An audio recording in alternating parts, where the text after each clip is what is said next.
Saludamos a todos nuestros oyentes de Radio Católica Mundial y NSE Radio, Nuestra Señora del Encuentro con Dios, en este martes 22 de agosto.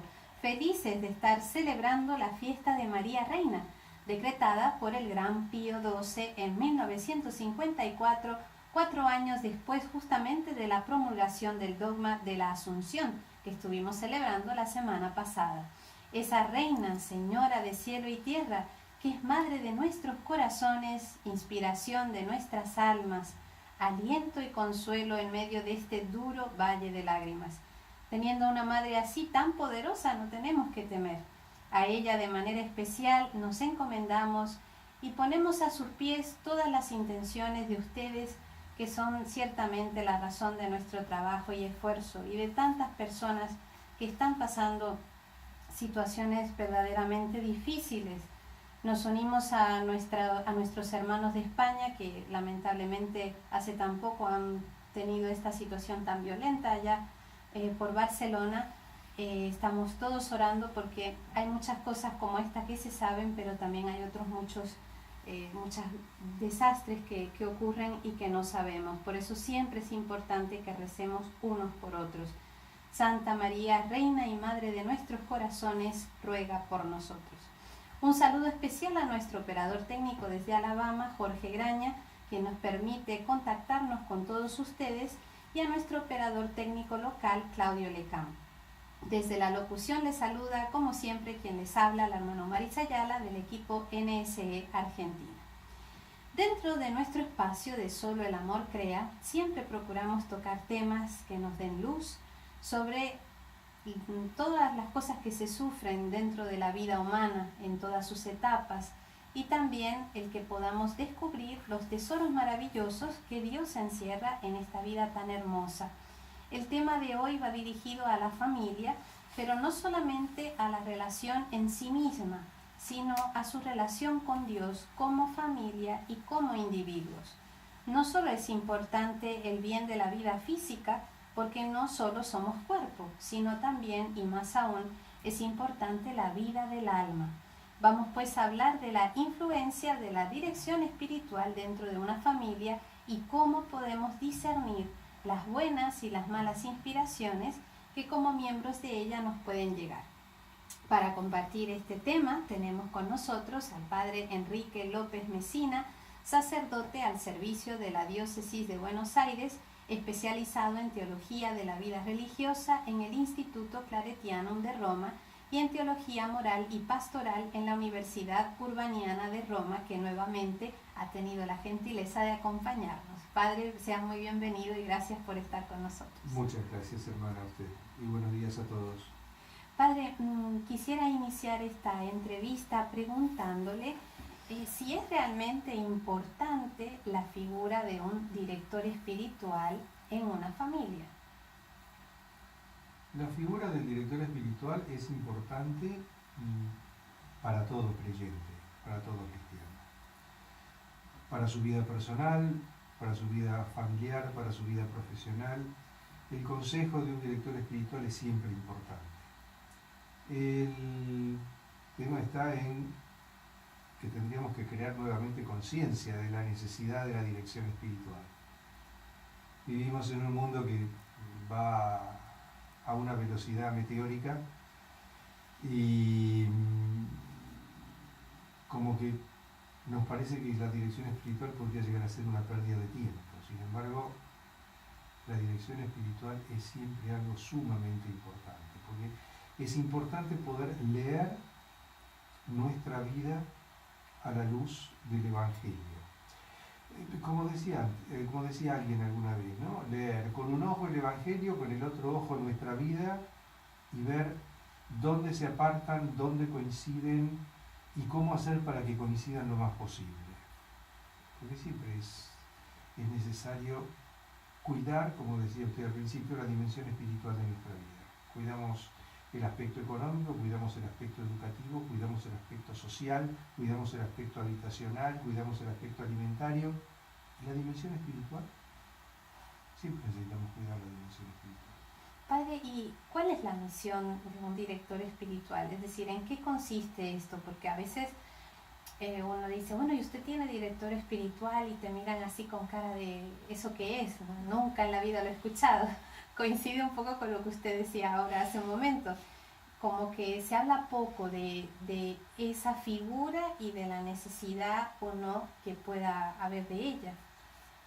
Hoy en día la figura del director espiritual prácticamente ha quedado como reducida, podríamos decir, a los seminarios y la vida consagrada. Y aún así hasta por ahí no más, ¿no? O sea, porque, ¿qué es lo que sucede? No tomamos conciencia de la importancia de la figura del director espiritual. ¿El director espiritual quién es? El director espiritual es una persona, por lo general un sacerdote, que va acompañándonos, nos conoce nuestra vida, conoce nuestras preocupaciones, conoce nuestra historia, conoce nuestros proyectos de futuro y que nos va acompañando para ayudarnos a encontrar la voluntad de Dios, a discernir la voluntad de Dios, a encontrar el camino que el Señor nos está proponiendo. La figura de un director espiritual, por ejemplo, en un seminario o en una casa de formación religiosa, no es sacar sí o sí un sacerdote o un religioso. No, es acompañar al candidato a que haga el mejor discernimiento posible de su vida y que sea un consagrado o no, pero que descubra la voluntad de Dios. Y la voluntad de Dios puede ser que sea un buen padre o madre de familia, como también la voluntad de Dios puede que sea un buen sacerdote, un buen religioso, una buena religiosa. En el caso del laico, el director espiritual también lo acompaña para que viva bien su vida laical cristianamente a la luz del Evangelio, a la luz de la fe, y que sus opciones estén precisamente guiadas y acompañadas por la verdad de la fe y lo que nos enseña el Evangelio. O sea que usted ahí aclara que no es solamente para religiosos el tema de la dirección espiritual. No, cualquier persona podría tener un director espiritual. Hay Sería una edad a partir deseable, de que uno debe tener o desde siempre. A partir de la edad de la razón. Ayer celebrábamos San Pío X y los catequistas. San Pío X decía, desde que el niño es capaz de distinguir el pan de la cocina del pan de Dios, puede comulgar. Por eso es que San Pío X baja la edad mínima de la comunión a los 7 años. Desde los 7 años podemos tener un director espiritual. Y se podría, ¿por qué no? La pregunta no es por qué sí, sino por qué no. Sí. O sea, el director espiritual es un acompañante, es una guía en el camino. Es alguien que nos acompaña a caminar. Está junto a nosotros para ayudarnos a discernir.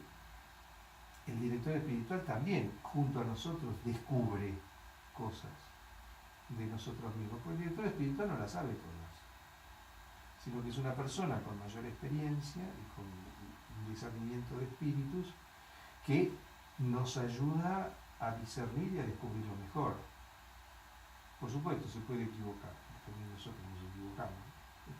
¿Y qué deberíamos, o sea, vamos a suponer que hay un oyente que nos escucha y dice, pues mira, yo no sabía que era bueno tener un director espiritual, voy a buscarme uno, ¿no?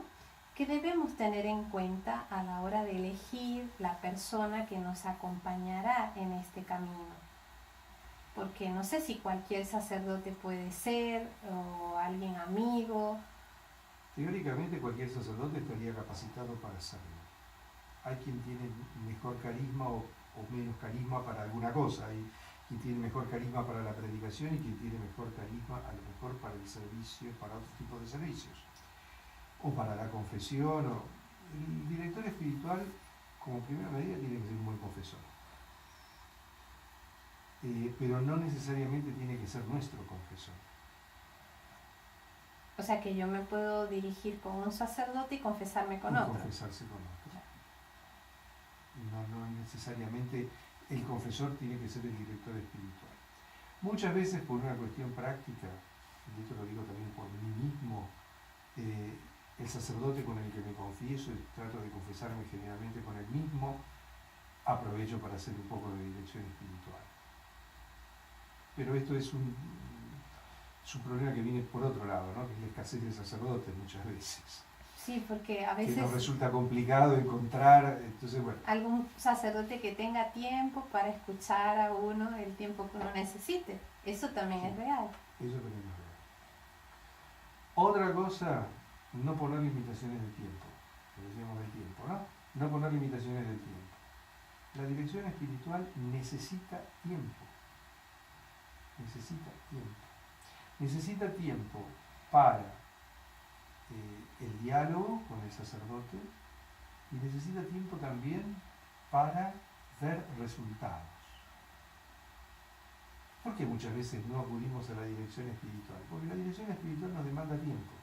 Nos demanda tiempo para un diálogo, para que el sacerdote nos conozca. Por eso no es saludable cambiar de director espiritual cada 2 por 3, sino que el sacerdote que nos conozca, nos vaya conociendo. Para eso también tiene que haber una buena empatía entre el sacerdote y yo. Si me voy a encontrar con un sacerdote con el que me cuesta entrar en diálogo, me cuesta a lo mejor entenderlo, me cuesta que interprete mis humores o mi sentido del humor, y a mí me cuesta interpretar el sentido del humor de él, y bueno, llega un momento que va a ser un poco difícil el diálogo. Por eso tiene que haber empatía. Tiene que haber empatía. Tengo que poder hablar con él de cualquier cosa, de todo lo que me preocupe, de todos los ámbitos y de todas las, ¿cómo decirlo? Todas las distintas dimensiones de mi vida, en todos los planos, en el plano físico, en el plano emocional, en el plano espiritual, en el plano afectivo. Tengo que poder hablar con él de todo. No puede haber un tema que no lo pueda hablar con él, porque si le empiezo a hablar de algún tema y el otro me pone medio cara como diciendo qué me está diciendo, y me voy a sentir cortado. O si la persona que viene a dirigirse espiritualmente conmigo le toco algún tema que puede resultar un poquito espinoso, pero son temas que se deben tratar en la dirección espiritual, porque hay que acompañar y hay que ayudar. Padre, por ejemplo, temas laborales, ¿uno puede hablar con un director espiritual de eso o es simplemente, porque usted dice que todos los temas deben ser posible hablarlo entre las dos partes, ¿no? Pero cuando uno habla o escucha hablar de dirección espiritual, suele pensar que es solamente para todo lo que tiene que ver con rezos, devociones, vida espiritual, ¿no? No, no necesariamente. La dimensión laboral es una de las dimensiones de la persona. Entonces, la dimensión laboral también se debe hablar en la dirección espiritual si es necesario. No nos olvidemos que un buen cristiano es un buen empleador. Un buen cristiano es un buen empleado. ¿Qué significa? Un buen empleador es aquel que, de acuerdo con la justicia y de acuerdo con las leyes, cumple todas las leyes laborales y paga lo que es justo. Y aplica las leyes laborales según la justicia y según la verdad. Un buen empleado es aquel que cumple con su trabajo, cumple con su horario, no busca escatimar esfuerzos o no busca atajos para no cumplir con su tarea. Un buen trabajador debe cumplir con su trabajo, debe cumplir con sus condiciones de trabajo, con las condiciones establecidas por el contrato de trabajo. Claro, no se puede separar lo que es la vida espiritual de lo de cada día. No. Y esto a lo mejor más de uno se va a enojar, ahora después vamos a recibir llamados que nos van a tirar tiros. Un buen cristiano también tiene que ser un buen ciudadano y tiene que pagar los impuestos como corresponde. Que una vez en una homilía lo dije y se armó medio un lío. Me Pero imagino. es la verdad. Que el Estado no cumple, que en el Estado haya corrupción y los impuestos no se usen en favor de la gente es un problema aparte. La corrupción que pueda haber en las esferas de gobierno en cualquier lugar del mundo que sea, no es algo que hace al cumplimiento de mis deberes como ciudadano. Yo como ciudadano debo cumplir. porque soy yo el que después le voy a tener que rendir cuenta a Dios de lo que yo hago. Pero bueno, que después que el otro no cumpla, es un problema de él con Dios. Sí. No me sirve a mí de justificación para no hacer lo que me corresponde. El pecado de mi hermano no me sirve como justificación para pecar yo. Bueno, creo que eso quedó muy claro. Padre, le invitamos a hacer una pausa y continuamos con este interesante tema. ¿Cómo? Lo importante, queridos amigos, es que caigamos en la cuenta de que no somos un cuerpo aparte de un alma. Es decir, debemos poner todo el esfuerzo en que nuestro ser humano, tanto cuerpo como alma, vaya bien en las cosas físicas, en las cosas externas, como en las internas. Eso repercutirá en beneficio personal, en beneficio de nuestra familia y en beneficio de toda la sociedad. Por eso hoy estamos dedicando este programa a hablar sobre lo que es la dirección espiritual y las ventajas que trae y cómo va este mecanismo de tener a esa persona que pueda leer nuestra vida a la luz del Evangelio. Sobre este tema estamos conversando con el padre Enrique López Mesina, quien es sacerdote al servicio de la diócesis de Buenos Aires y que está muy hermosamente está explicándonos en qué consiste esta dirección espiritual, que lo acabo de mencionar, que no está reducida a personas que viven en un seminario o en vida consagrada, sino que también cualquier laico debería tener esa persona que lo guíe para poder descubrir su dimensión espiritual a la luz del Evangelio y acompañarle en ese discernimiento. Padre, estaba usted explicándonos un poquito sobre qué cosas debemos tener en cuenta a la hora de elegir a ese sacerdote o a esa persona que nos acompañe espiritualmente. No sé si le queda algún matiz más que añadir. No, yo lo resumiría porque a lo mejor hablando nos abrimos un poquito. Yo diría primero que haya una empatía con esta persona, o sea, que sea una persona con la que yo me encuentre a gusto para hablar y sobre todo para hablar inclusive de temas íntimos, personales, que hacen no solo a mi vida interior, pero una dimensión profunda, porque es alguien que me tiene que acompañar, entonces tengo que poder abrirme con esta persona y contarle todo acerca de mi vida. Por eso es que necesito que haya buena empatía. Eso es lo principal, lo principal. Después, bueno, lógicamente, asegurarme que sea un buen confesor, que sea un sacerdote de buena doctrina, un hombre piadoso, etcétera, etcétera, etcétera. Eso ya hace más a las cualidades del sacerdote que a las mías, que a las mías, ¿no? O sea, a las mías como penitente o como dirigido. Pero sí, una persona con la que me pueda abrir. Lo muy importante es la empatía y la disponibilidad de tiempo. Padre, ¿siempre debe ser un sacerdote o puede ser otro tipo de persona, qué sé yo, como por ejemplo un amigo, algún familiar, incluso algún psicólogo? Hay personas que prefieren quizás que sea un profesional, como puede ser un psicólogo que sepa toda mi vida, que vea si hay falencias y que me ayude a volverme a encauzar, más que a lo mejor un sacerdote. Mire, en la antigüedad, estamos hablando de los primeros siglos de la Iglesia y en las iglesias de Oriente hasta hace unos siglos atrás, no solo el director espiritual podía ser un sacerdote, sino a lo mejor en los monasterios podía ser el abad o la abadesa o alguna... tenemos una figura en la Iglesia occidental que es señera, ¿no? Como Santa Hildegarda de Bingen. Santa Hildegarda de Bingen también hacía dirección espiritual. Pero son grandes santos de la Iglesia.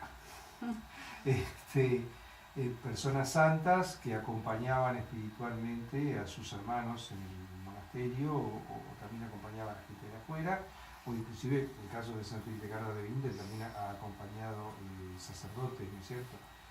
Pero lo ideal es que sea un sacerdote, que tiene que ser una persona formada en el Evangelio, en la teología, en la moral, etcétera, porque nos tiene que aconsejar desde distintos puntos de vista.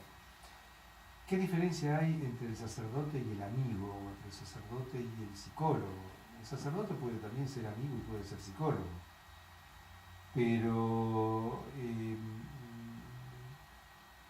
la dirección espiritual tiene una dimensión de fe fundamentalmente, que es ¿cómo podríamos decir? Es el telón de fondo de todo nuestro diálogo y de toda nuestra relación de director-dirigido. A mí a lo mejor mucho la palabra director espiritual no me gusta, me gustaría más la de acompañante espiritual. Porque no sé si un ciego puede guiar a otro ciego, por lo menos yo. Me gusta más la palabra de acompañante espiritual.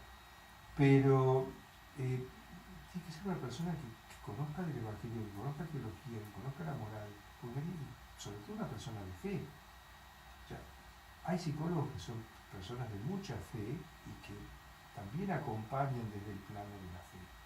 Y a lo mejor para una persona que no tiene fe, la figura del psicólogo puede ser fundamental porque le va a ayudar a encontrar un montón de cuestiones en su vida que necesitan ser sanadas o que necesitan ser tratadas o que necesitan ser redimensionadas.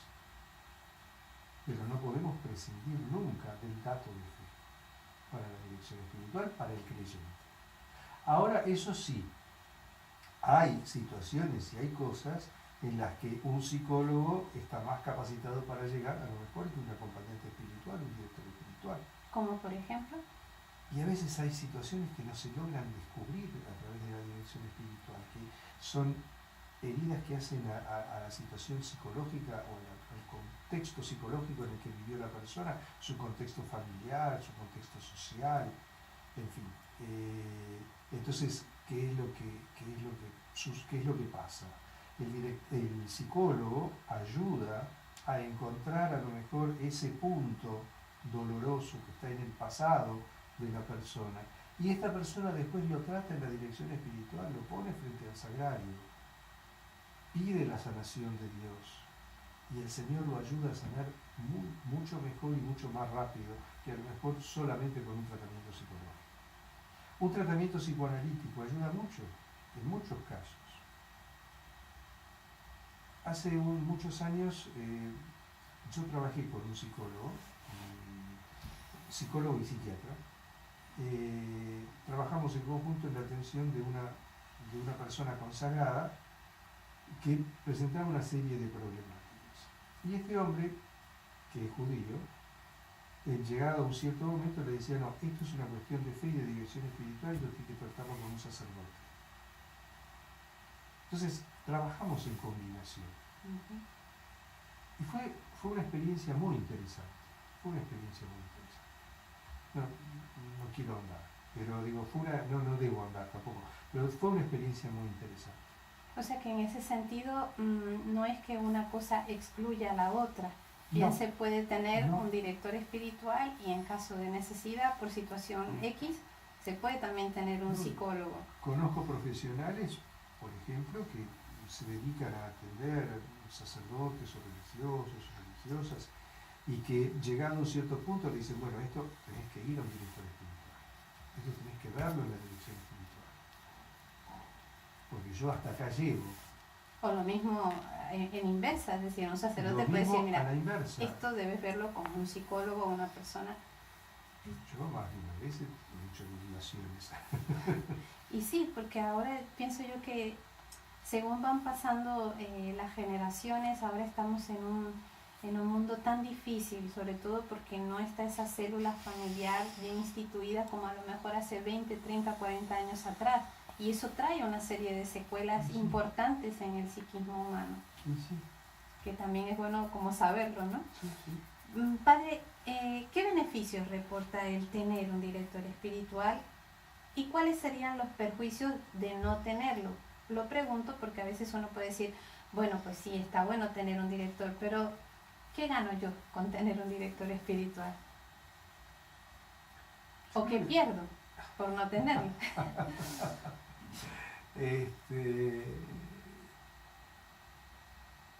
¿Qué gano o qué pierdo? No sé si yo lo pondría en esos términos. Pero sí, podríamos ponerlo en esos términos. Vamos a ponerlo en esos términos. Yo creo que pierdo la riqueza de iluminar con la fe las distintas áreas de mi vida. Porque a veces, una anécdota de hace muchos años, yo estaba en una escuela donde, bueno, la profesora de biología dio toda una serie de la teoría del Big Bang, de la evolución, qué sé yo, qué sé cuánto, y un chico le pregunta, uno de los alumnos le pregunta, pero ¿y la posibilidad de la creación dónde está? A eso trátenlo con el catequista, contestó la profesora. No siguió siendo profesora de la escuela después, pero el problema, digo, pero no podés desprender la cosa, no podés poner compartimentos estancos. La persona no son compartimentos estancos. No es acá está tu fe, entonces vas a misa el domingo a la mañana de 10 a 11 y a las 11:05 cuando saliste sos otra persona, seguís siendo la misma persona. Entonces, sos profesora de biología en una escuela católica. No podés desprender tu condición de católica, de cristiano, de creyente, de tu condición de profesor de biología. La creación es una de las posibilidades que se pueden barajar o que tenés que barajar. Que después la persona tenga fe o no es otro problema. Pero no podemos negar la creación. Inclusive a través del Big Bang podemos llegar a Dios. Si lo hacemos honestamente, con honestidad intelectual. Ya lo decreta clarísimamente el Concilio Vaticano I cuando dice que al conocimiento del Dios cristiano se puede llegar perfectamente a través de la razón. Que después necesitemos el paso de la fe para hablar de la Santísima Trinidad y de la redención de Cristo es un punto diferente. Pero a través de la razón podés llegar al conocimiento de Dios. Lo describe perfectamente también Santo Tomás a través de las 5 vidas. Entonces, no me podés decir que a través de las distintas teorías que existen sobre la creación, sobre la evolución del hombre, etcétera, etcétera, no podés remontarte a Dios en ninguna. Porque en todas te podés remontar a Dios. Entonces, ahí está el tema. Vos podés iluminar tu vida y los distintos aspectos de tu vida con la fe, con el trasfondo de la fe. Y seguramente uno encuentra ahí muchísimas soluciones a cosas que sin ella no la encontraría. Exacto. Como yo digo muchas veces, la fe no te va a resolver los problemas, pero te va a ayudar a plantarte de distinta manera frente a los problemas. Y a plantearlos de otra manera, desde otra óptica, con otra mirada, con otras perspectivas. Porque sin la fe muchas veces el camino se te cerró. Entonces caes en la desesperación. Padre, y hay gente que también a veces uno escucha, dice, no, eso de dirección espiritual es para los santos. Yo no soy santo, ¿para qué voy a tener director espiritual? Tiene que ver la santidad con la dirección espiritual, es una herramienta, es una ayuda, sin una no se puede, la otra sí se puede. La santidad es un don de Dios, obviamente. Puedo llegar a ser santo sin director espiritual, pero evidentemente la dirección espiritual es una gran ayuda en el camino de la santidad. Es una gran ayuda. Y también, de acá podamos tener un poco una ironía, no se olvide que los directores espirituales de los grandes santos se han santificado también. Tenemos el caso del padre Gabriel de la Colombia, que era San Claudio. San Claudio de la Colombia. Claudio, exacto, de la Colombia, que era el director espiritual de Santa Margarita María de la Coca. Así que el Sagrado Corazón lo santificó a través de Santa Margarita María de la Coca. Y el Claudio. Y él no quería saber nada, y no quería saber nada, y es un santo confesor de la Iglesia. O sea que es un beneficio también para el mismo director. Qué bonito. Bueno, padre, vamos a hacer esta pausa y invitamos, queridos amigos oyentes, a que no se retiren, porque luego vamos a comenzar. A los que deseen, le damos el espacio para las preguntas o comentarios.